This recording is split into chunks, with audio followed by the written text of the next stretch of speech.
Hey guys, this is the first video of our psychology notes for the year. This is an exciting day for all of us. So let's see how this goes, and hopefully this works well.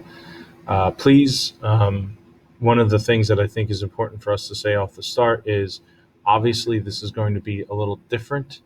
So if you have any questions that come up during this I guess, recorded lecture, if you will, um, to just go ahead and what I would recommend is open up a tab with your email open. And if a question comes up, just start typing the question in the email.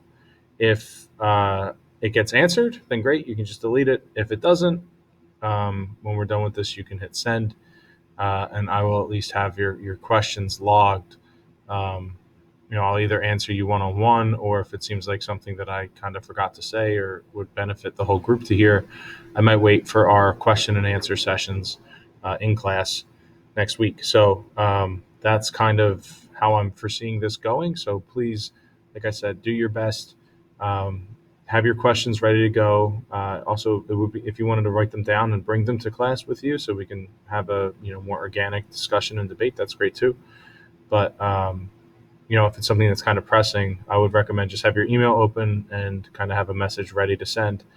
That way you can just kind of fire it off. And I would hate it for it to be like, oh, I had a question, but now I forget what it was. Any of that stuff is not going to work really well here. So be proactive, be independent, right? Take charge of your learning, and we will, do our best to get through this. So without further ado, let's get started with our beginnings of psychology and the history of psychology notes. So, as I said in class, or will say in class, psychology is a kind of a marriage of philosophy and science. So, before we get to psychology, we have to talk a little bit about the philosophers. So, you're looking at both Plato and Aristotle here. Um, uh, and it's important for us to realize that people were doing, or at least talking about human behavior, and why we do the things that we do for a long time, right? Most religious traditions have some sort of emphasis on behavior. That's what that abbreviation is behavior. That our ideas influence our behavior. The way what we think is the right thing to do usually corresponds with the things that we're doing. Um, and people can explain why they do certain things, right? So the idea is that there is some sort of kind of reason behind our behavior. Both Socrates and Plato emphasized that the mind and the body were separate, right? So without getting too into the weeds here, if you remember from freshman year, the allegory of the cave, where there's people chained in the cave and all they can see is shadows, and it's the philosopher who can actually get out and see the real world. That was for Plato, your soul essentially leaving your body and communing with pure knowledge, um, and that's what he thought was, and that the mind, right where you resided, not just it wasn't in your body, but it was in your soul.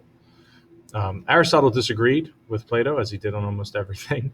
Um, and he said that actually your mind was inseparable from your body, and that we actually learn things through experience, that there's no born in beliefs, that everything that you learn is based off of the things that you experience in your day to day life. So that debate continues. That debate, as Father Chris McDermott always said, the difference between Plato and Aristotle is the difference between all Western philosophy. So that continued way up into the 16th century and beyond, most notably with Rene Descartes. There's a picture of him there. You know him from geometry with the Cartesian plane. He created that. There's also a philosopher who questioned the reality of the world that we live in, by saying that basically we have dreams and dreams seem real. So how do we know that this isn't just one big dream? Um, he eventually resolved that thought experiment with the famous saying, "I think, therefore I am." So, but Locke, like Plato, or I'm sorry, Descartes, like Plato, believed in this kind of separation of body and soul. But he wanted to know how they communicated. So he did a lot of animal experiments, actually pretty horrific, things like just cutting animals open without any anesthesia or anything like that. And by animals, I mean like dogs. Um, he didn't think they could feel pain, so he just like ripped them open, and kind of a weird guy. But that's he was interested in how the body worked in relation to the mind. Let's contrast him with John Locke, who was more like Aristotle and famous for his second treatise on government, which you might have learned in U.S. history or AP Euro if you took AP Euro. Um, John Locke was someone who was focused on the idea that we were born with a blank slate. It was called a tabula rasa, that our mind is completely formed by experience. So you can see that there's this like back and forth between the different philosophers of similar times and different times over how the mind works, especially works with the body. And that gets us right to psychology. So I like this image because it kind of highlights the importance that philosophy plays, the questions that we have, and then the methods borrowed by the sciences really give us the field of psychology, right? That is the field that takes the questions from philosophy, those deep burning questions that we have, and puts them to the test and tries to find answers using the best method that we know how to arrive at answers, and that's namely science. So that also gets started by a guy here. You can actually, he's the guy standing with the long beard, the older gentleman. Um, that is a guy by the name of Wilhelm Wundt, not Wilhelm Wundt. That is you are not allowed to say Wilhelm Wundt in this class. It's Wilhelm Wundt. And Wundt was not a psychologist that didn't exist yet. He wanted to study how consciousness worked. So he developed an experiment where they would drop a ball on the floor.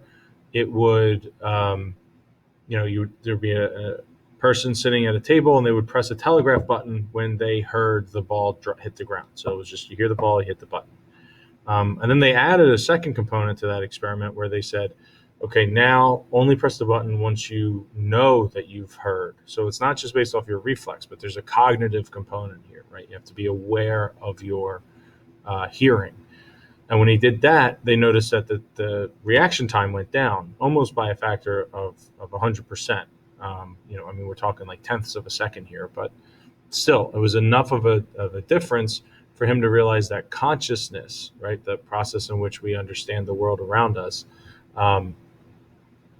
is like takes time. That there's a lag there, and that is that is considered the very first psychological experiment in the world, and it was done by Wilhelm Wundt, I believe, at the University of Leipzig. I'm not entirely sure. But he started, and actually his students started, actually what would become known as the first school of psychology called structuralism. So Wundt was, again, 1879, the first experiment. And with Wundt and his student Titchener, they wanted to understand, like, how do we incorporate our perceptions, right? Something like a complex, like language. How do we hear language through very simple experiences? So they asked people to use something called introspection, which is to just describe all the levels of a sensation that you're feeling. So an example of this would be to look at this image, and what do you see? And some of us might say, "Oh, it's a ball. It's like a red-orange ball. There's a light in front of it. That's what's causing the reflection in the top, left area-ish, and also the shadow. Um, it's a ball." So that's my perception of it. And it makes me feel excited because maybe I'm about to, go play a sport, or maybe it makes me nervous because I'm afraid it's a dodgeball and I'm going to get hit in the face with it or something like that. And other people might say, actually, no, it's not a ball, it's a tube. That you're looking inside a cylinder, and that is the other end, kind of going dimensionally into it. Well, that makes sense too. And, how does that make you feel? How do you understand that? What are the things that you're seeing, right? Describe the different colors you see. And they were trying to get to a universal understanding of how we deal with like perceptions. through individual experiences. And the issue here is this is not very reliable, right? We all see things differently. Some of you might be seeing something entirely different, right? Some of you might be saying that's actually not a ball; it is just a flat circle with color gradations on it, right? In fact, it's actually just pixels coming through a computer image, right? So, it how does our perception and reality interact? That's kind of an issue here. So introspection is an interesting kind of thought process here, um, but it doesn't really get us to any sort of scientifically valid conclusions. So another field of psychology gets kind of propped up around the same time, and that is the field of Gestalt psychology, which has to do a lot with our sense of perception. Gestalt really means that the whole is means whole, and what we use it kind of in everyday saying is that the whole is greater than the sum of its parts. So this can be seen. There's some people there. It's a perceptual phenomenon. So, like if you were to read this, you'd say that it says ABC in 12, 13, 14. Um, Even though the B and the 13 are the same exact image, but you're looking at the whole of the image. So you see A, B, C, 12, 13, 14, and not A, 13, C. Um, right? That is the difference there, that you can kind of use the whole to help understand what the individual parts are.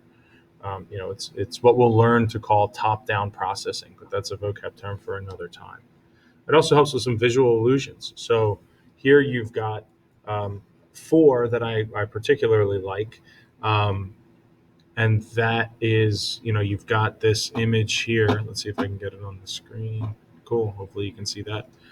You have the A image here where it looks like a triangle, right? Like some of us can actually say, like, I see the lines here of this triangle. But in reality, it's not, there's no lines there, right? It's just three like Pac-Man looking guys facing a center point, and that makes us see a triangle in its absence. Right. This kind of looks like a snake wrapped around a tube or something like that. Again, when in reality, it's kind of something that looks like an R, and then something that kind of looks like a J. Right. Sorry, guys. Um, the ball here, right? Some of you can say, like, I actually see a sphere, and it does kind of look like that, but in reality, there's no sphere there.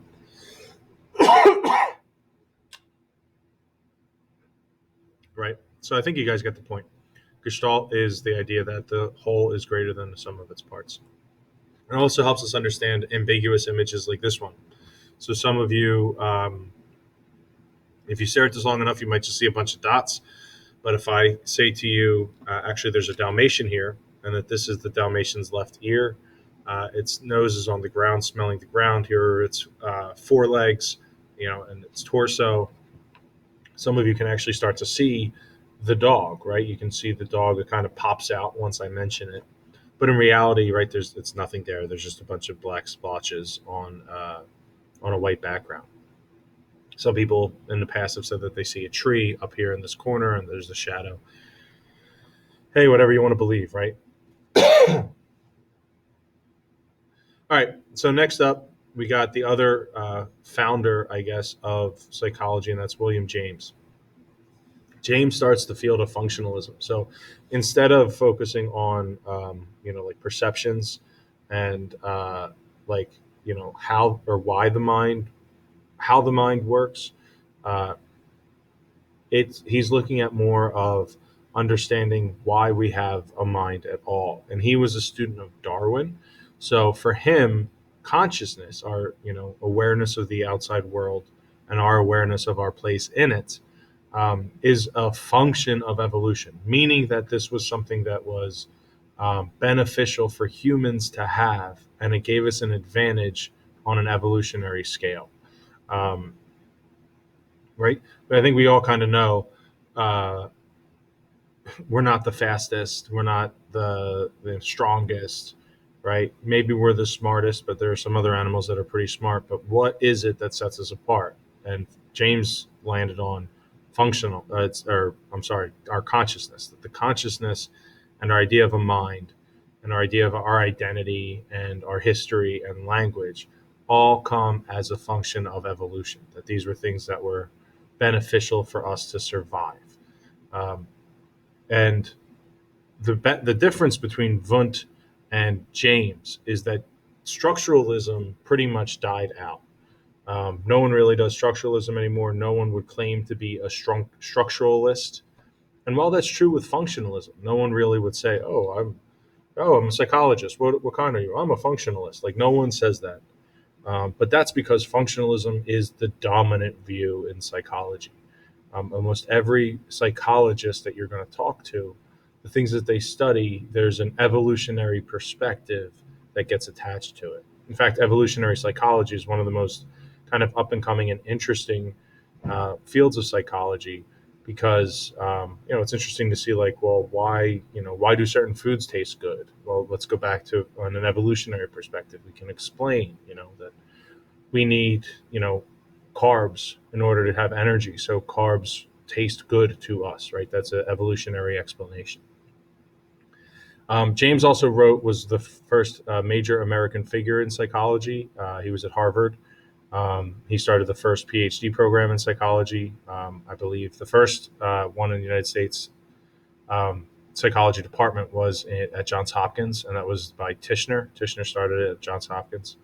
But James was at Harvard. He admitted famously a woman into the program, which caused all the men to drop out, and James decided to stay and teach her one-on-one. Harvard didn't give her a degree because it was an all-male institution at the time. Her name was Mary Calkins. It's a name you should probably know, Calkins, Calkins. And she, basically got the first PhD in psychology as a woman. First woman PhD in the United States, maybe the world. James also wrote the first textbook on psychology. It's this huge 12-volume thing, and it's really interesting read. Okay, next up, Freud. There he is in all of his glory. Freud, as we talked a little bit about in class, focused on the unconscious mind and the impact it has on our conscious thoughts. So Freud basically says there's always something running in the background that is kind of taking track of what you're feeling and what you should be doing and stuff like that, that it's just kind of background noise. And that background noise can creep into our conscious thoughts and our conscious behaviors. So, for example, Freud would say that we might not be aware of an anxiety that we're having, or what's something that's causing us anxiety because it's in our unconscious mind. We're not consciously aware of it, right? But it could cause us to exhibit anxious behaviors, right? Maybe we're biting our fingernails. Maybe we have nervous energy, and you don't know why you're feeling that way, right? That's kind of where Freud was coming from. He broke our unconscious down into two or three main parts, which is the id, the ego, and the superego. Everyone focuses on the id because it's the interesting one. It is the violent, selfish, pleasure-seeking, behavior. Right? It feels good, do it. Is essentially what the id says to you. And the issue is that obviously we can't always do the things that we might want to do or feel good, right? Like if you have to go to the bathroom, you don't just stand up in the middle of a classroom and relieve yourself, right? You excuse yourself to the bathroom. You do the things that are socially acceptable. Please do the things that are socially acceptable. Don't relieve yourself in the classroom, please. But we can become aware of our unconscious desires through our dreams. That's what Freud would say. We'll talk more all about that later. And within the psychodynamic theory, you also have some of his friends, Carl Jung and Alfred Adler, are both psychodynamic psychologists, both famous for similar ideas of an unconscious mind, but not as focused on like self and self-destruction as Freud was. Next up, we've got the behaviorists. The guy in the middle with the beard is Ivan Pavlov. That is one of his dogs. If you've heard of Pavlov's dogs, that is where it comes from. He is the founder of behavioralism in psychology. Pavlov was actually an anatomist, and he wanted to know how animals created saliva. Oddly enough, and the purpose of saliva as aid to digestion. He wanted to study that. So he got a bunch of dogs, hooked them up to a machine, and fed them, and did surgery to rewire their salivary ducts to the side of their cheeks, so that instead of salivating into their mouths, they would salivate into a test tube. Um, and he would feed them and just measure the saliva, and that's what he was studying. But he soon found that by putting the dogs in kind of the rigging there, they would start salivating without the presence of food. So he realized that these dogs were essentially learning to associate the rigging and the presence of an experimenter and stuff like that with the soon arrival of food, which would cause them to start to salivate. This was a major breakthrough. It basically explained how animals learn in the wild, right? And he went on to found the beginning of the behaviorist movement in psychology. That was continued with the people like John Watson and B.F. Skinner. That's Skinner there. And basically what they said is all of this thought on the unconscious mind is nonsense, right? We can't measure that. If psychology is a science, it needs to be based on things that we can measure. I can't measure what you're thinking about, right? Objectively. I could ask you, but you could lie, right? You could say, oh, I'm thinking about psychology, when in reality you're thinking about what you're going to have for lunch. Um, Behaviorists focus on the behavior, right? It's a perfectly named section in psychology. It's what are you doing right now? You can look at someone's behavior and say, oh, he is sitting with his legs crossed or without his legs crossed. It's very simple for a behaviorist to get data. So basically, people like Skinner, who took those findings from um, um, Pavlov, and he went further and talked about, like, depending on when you give, like, can you give rewards and have animals change what they want to do, right? Instead of being an automatic response, now it is a deliberate response. How do you train animals, right? This is all based off of behaviorism. If any of you have dogs, you guys know I have dogs, but you train them by giving them treats when they do something right. That is a form of, basically what we call positive reinforcement, and that's something that Skinner studied pretty intently. He also basically said that humans don't have any free will, that we're just conditioned from our previous experiences to do the things that worked for us in the past, that we're just responding to external, carrots and sticks, to use the kind of common phrase there. We're responding to rewards and punishments, and that's just how we go through our lives. I'm going to stop this video here, but we're going to pick up with the cognitive perspective next. But I'm going to end with a thought, probably appropriate for leading into the cognitive unit or cognitive perspective, and that is that what you should be seeing in the history of psychology is this back and forth between a focus on the mind and the focus on behavior. If you know the definition of psychology, we now say that psychology is the study of the mind and behavior. And in the early days of psychology, you had this debate going on, like, is it the mind? Is it Freud? Is it the unconscious? Or is it your behavior, right? Which should we be studying? So you'll see that there's like backlashes. So Freud, all about the unconscious mind, led to a backlash with people saying, who cares about the mind at all? Let's just focus on behavior. That's going to be the dominant field in psychology for a couple decades, and then it's going to switch back, and you're going to see this back and forth going throughout the history of the field. So keep that in mind as we move on to the next video, but I'm going to stop this one here. So if you guys need to take a break, you can. If you have any questions along the way, please don't hesitate to ask. But we will be back whenever you hit play on the next video, talking about the few other dominant perspectives in psychology. Thanks for listening, guys.